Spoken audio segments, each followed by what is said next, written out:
C'est l'histoire d'un homme qui avait les moyens. Oh oui, il en avait des moyens. Il avait des maisons. Il avait des propriétés à la ville comme à la campagne. Il avait beaucoup d'argent, il avait des carrosses, il avait des chevaux. Il avait de beaux vêtements. Mais il avait aussi une réputation étrange. On disait de lui qu'il avait eu 6 femmes et que ces 6 femmes avaient toutes disparu. Il y avait aussi quelque chose de singulier. Il avait une barbe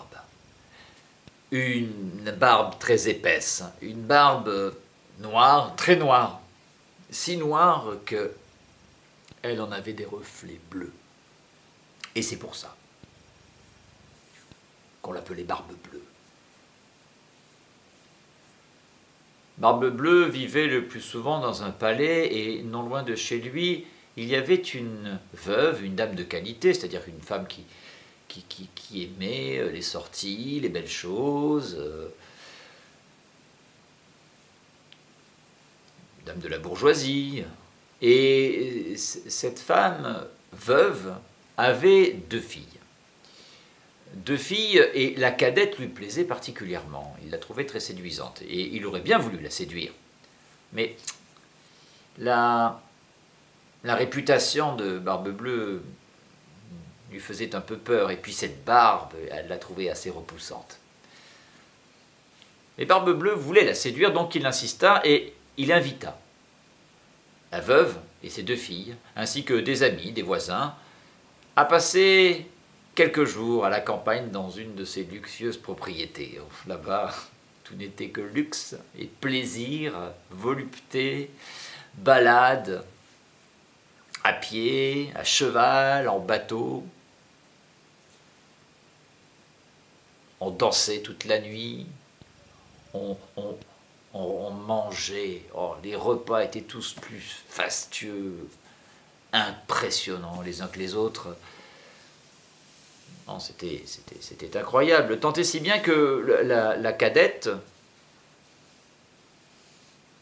finalement, trouva qu'il n'était pas si repoussant, que sa barbe ne la dérangeait pas tant que ça, et que, ma foi, elle pouvait bien l'épouser.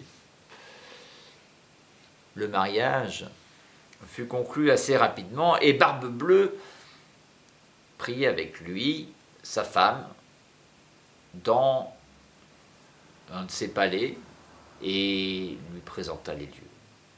Alors il y avait un trousseau, il lui présenta le trousseau, il lui dit voilà, ce trousseau contient toutes les clés qui ouvrent toutes les portes, tous les coffres de mon palais. Vous avez accès à tout, profitez-en.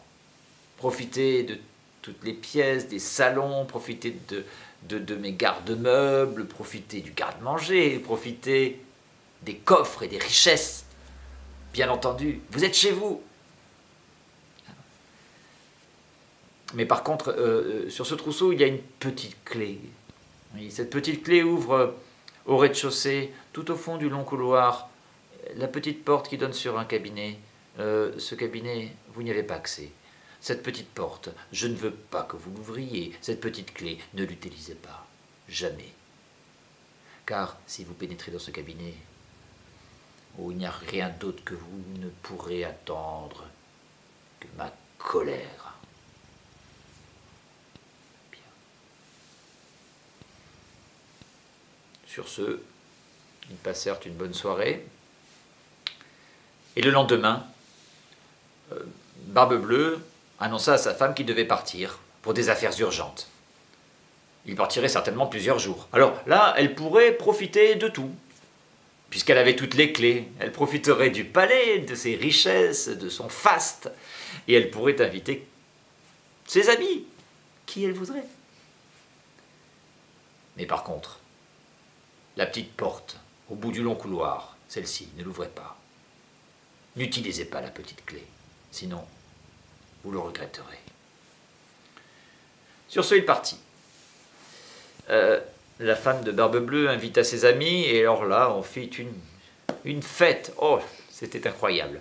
Et alors, évidemment, tout le monde était en admiration devant les richesses du palais.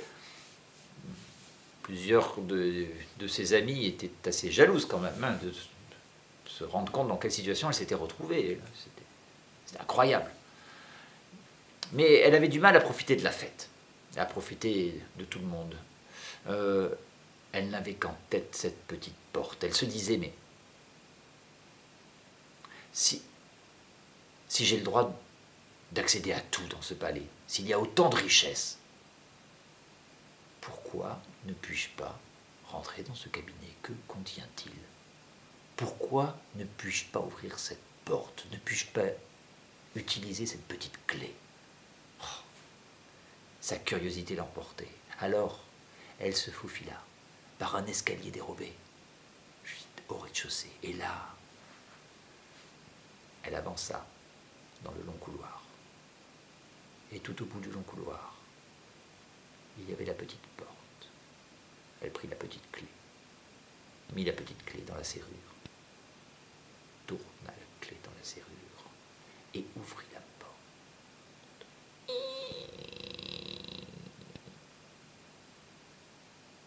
Tout était noir.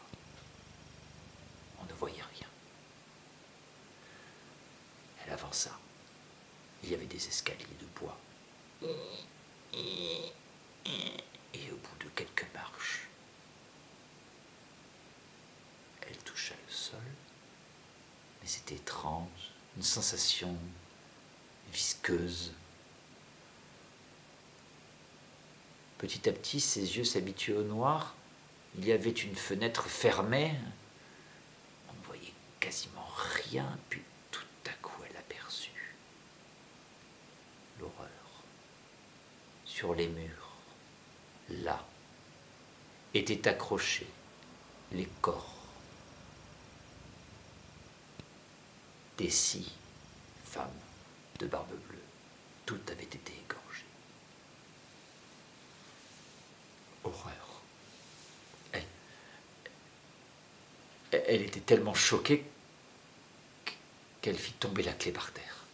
Elle ramassa la clé, elle sortit, mais la clé était tombée dans une sorte de mare visqueuse, c'était du sang caillé. Et lorsqu'elle regarda la clé, après être sortie, elle vit que la clé était tachée de sang. Oh, il fallait faire quelque chose, ne laisser aucune trace de son passage. Alors, elle alla dans sa chambre, elle alla dans la salle de bain, puis elle frotta dans la cuisine, elle frotta, et à chaque fois qu'elle frottait, le sang disparaissait, puis réapparaissait de l'autre côté. Et puis tout à coup, on entendit un bruit. Brum. La porte d'entrée. C'était Barbe Bleue qui revenait déjà. Alors elle alla à sa rencontre, il la salua. Là, les invités commençaient à sortir, se disant que, ma foi, le maître des lieux était revenu. Alors, vous avez passé du bon temps, ma femme? Oui.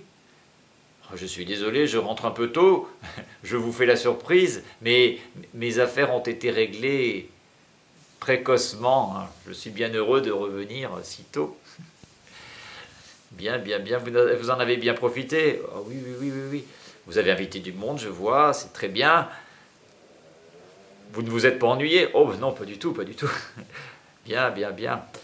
Vous avez exploré les lieux? Oui, très bien.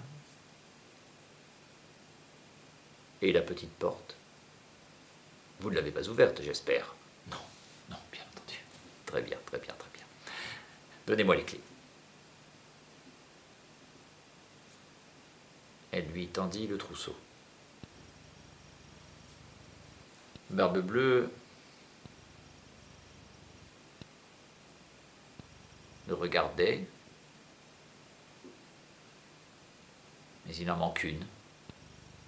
Où est passée la petite clé?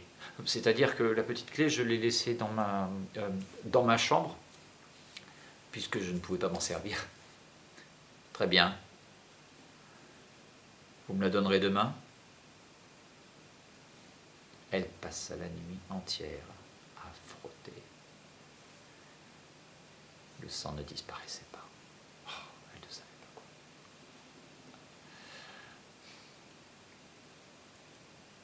Alors le lendemain, Elle dut rendre la clé à Barbe Bleue. Elle la lui tendit. Barbe Bleue scruta. Ah, je le savais, je m'en doutais. Vous êtes comme les autres, vous allez rejoindre les autres. Vous aussi, je vais vous égorger. Allez, suivez-moi. Oh, mais mon cher mari, puis-je au moins faire une dernière prière? Soit, allez-y. Mais dépêchez-vous, je ne vous laisse que 7 minutes. Elle monta dans la chapelle. Alors il y avait cette chapelle à l'intérieur du palais, et puis après il y avait un escalier qui donnait sur la plus haute des tours du palais. Et là, il y avait sa sœur, Anne, qui n'était pas partie. La femme de Barbe Bleue savait que ses frères, car elle avait 2 frères, qui étaient tous les 2 militaires, devaient la rejoindre aujourd'hui même. Alors, elle dit à sa sœur Anne, « Anne, ma sœur Anne, monte tout en haut de la tour et scrute l'horizon et dis-moi si mes frères arrivent, si nos frères arrivent. » Et Anne monta. Et pendant ce temps-là, Barbe Bleue, « Alors, ma femme, vous avez fini votre prière? »« Oh non, encore un petit peu de temps, s'il vous plaît. »« Anne, ma sœur Anne, ne vois-tu rien venir? Et là-haut, Anne, scrutez l'horizon. »« Je ne vois rien que le soleil qui poudroie et l'herbe qui verdoie. »« Ma femme, dépêchez-vous. »« Oh, Anne, ma sœur Anne, ne vois-tu rien venir? Oh, ma sœur, je ne vois rien que le soleil qui poudroie et l'herbe qui verdoie. »« Ma femme, dépêchez-vous. »« Anne, ma sœur Anne, ne vois-tu rien venir? Oh, je vois. Ah, je vois. Ah non, c'est un troupeau de moutons. Ah si, je les vois, ce sont nos 2 frères. Et là, ils sont sur leurs chevaux, ils arrivent. Et là, pendant ce temps-là, Barbe Bleue montait les escaliers. « Ah, ma femme, ça y est, il est l'heure. Je viens vous chercher. » Et il l'attrapa par les cheveux. Et là, il prit son arme, un sabre, et il leva le sabre au-dessus de sa tête. Pendant ce temps-là, les frères arrivaient, et au moment où la lame allait s'abattre sur le cou de sa femme, la porte s'ouvrit brusquement, et les frères entrèrent avec leurs sabres, et ils transpercèrent le corps de Barbe Bleue, qui tomba mort par terre. La cadette était tellement choquée qu'elle n'arrivait même pas à se lever pour prendre ses frères dans ses bras. Elle les regardait. Il se trouve que Barbe Bleue, n'ayant pas d'héritier, c'est sa femme qui hérita de tous ses biens, de toutes ses richesses. Sa sœur Anne avait un fiancé. Elle fit en sorte de bien les marier. Ses 2 frères, elle leur acheta des charges et ils devinrent capitaines. Quant à elle, elle finit par se trouver un homme gentil, agréable, qui lui fait oublier tous les soucis et les tourments qu'elle avait connus avec Barbe Bleue. Mon histoire a mûri. Ceux qui la partagent iront au paradis.